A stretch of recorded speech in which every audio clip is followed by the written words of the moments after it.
Hey viewers, I know it's been a while since I posted a video. Today I would actually like to respond to Elena43's video on unconditional love and forgiveness. She makes a lot of great points. I will go ahead and post her videos below and talk about it. Elena43 argues against the social belief that unconditional love is actually a good thing. She states that it diminishes the person who you love. I agree with her belief on this. You love a person for who they are, what they do, and who they strive to be. If this changes, and let's say not for the better, and as unconditional love implies, you still have to love them, then do you really love them for who they are as a person? I don't think that would be the case. Now, I do think it's important to have universal love for others, which could be more defined as respect and care for every human being. We all have a lot of hardships and struggles that we share, which connects us, whether we know it or not. And if we're going to make the world better for everyone, we need to respect all life. As for the topic on forgiving family members versus strangers, there are a few things to consider. Everyone has faults and makes mistakes, oftentimes repeatedly. I think we need to weigh out each situation before we decide to cut them out of our lives. When it comes to a family member, we know them far more than we know a stranger.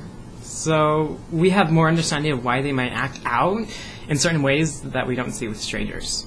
One of Elena's viewers, DJ Breck, states that he has a kid with autism, which is becoming more and more prevalent in today's society. People with autism don't pick up on social cues as easily as everyone else, so they will often do things that we consider rude, thoughtless, or even mean. So many family members with autistic people, patience and forgiveness has to be abundant. We also need to look at mental disorders, like bipolarism, depression, uncontrollable anger, etc.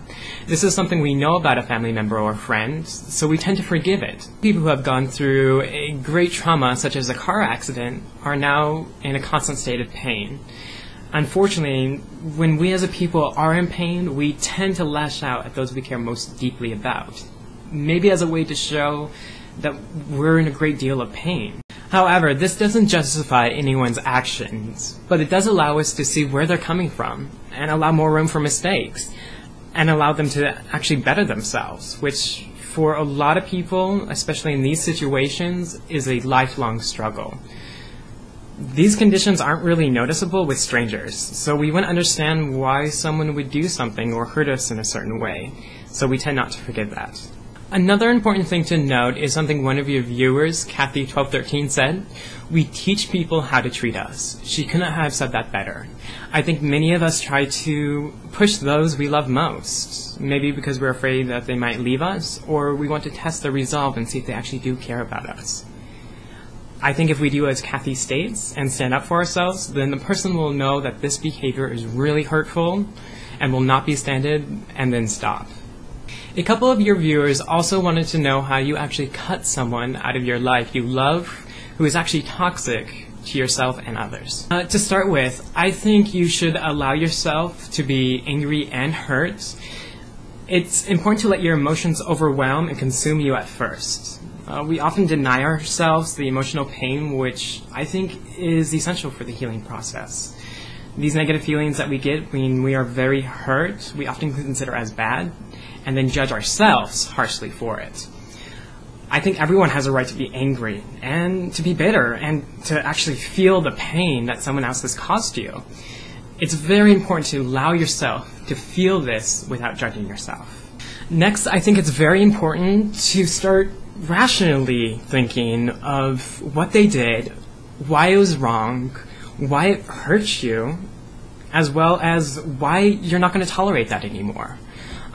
Once you've let the emotional part consume you, then it's just trying to sort it out mentally.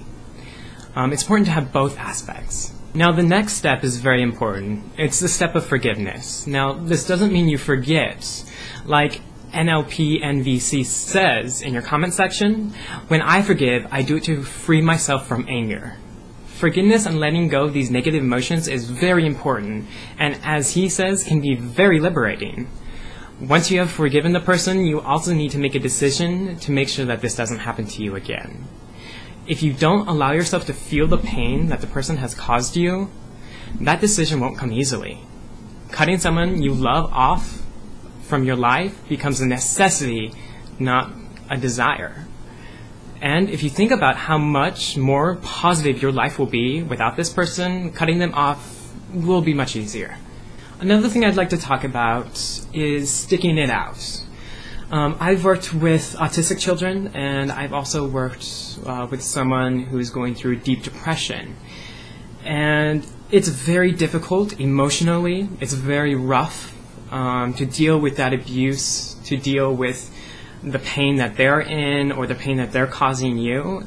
And it might be easier just to cut them off, but if you stick it out, that can be a very, very rewarding experience and can actually change you and teach you how to be a better person. Now, if this is going on for a very, very, very long time, then definitely consider cutting them off is definitely important.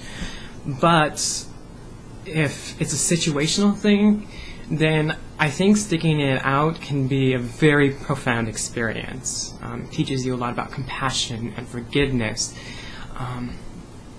And it's definitely challenging, it's definitely hard, but it definitely can be worth it. But that's based on a whole bunch of different situations. And as the person progresses and changes and becomes a better person, that's probably the most rewarding experience of all. These are just a few of my thoughts. Comment if you like. Elena, I'm so glad I've been able to communicate or chat with you. I've watched your videos for a while, and yeah, it's the first time. So hi, hope you're doing well, hope everyone's doing well, and have a wonderful day.